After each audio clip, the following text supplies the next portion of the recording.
দুনিয়ার টাকার গোলাম অসাধারণ একটি নাটক। তো কারা কারা এর পরবর্তী পর্বটি দেখতে চান, আশা করি এর পরবর্তী রবিবার আসবে। প্রতি রবিবার বৃহস্পতিবার একটি করে এপিসোড আসে। আপনারা যারা এই এপিসোডটি পছন্দ করেছেন একটি লাইক করবেন, কমেন্ট করবেন।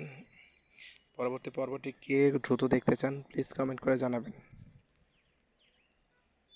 এটা তো আমার খুব মানে অসাধারণ একটা নাটক। আশা করি সবারই ভালো লেগেছে। অধিকাংশ মানুষই হচ্ছে এই পর্বগুলো দেখে এবং তার অপেক্ষায় থাকে। তো আপনারা যদি এরকম এটাকে পছন্দ করে তার অপেক্ষায় থাকেন, তাহলে প্লিজ একটা কমেন্ট করে জানিয়ে দেবেন।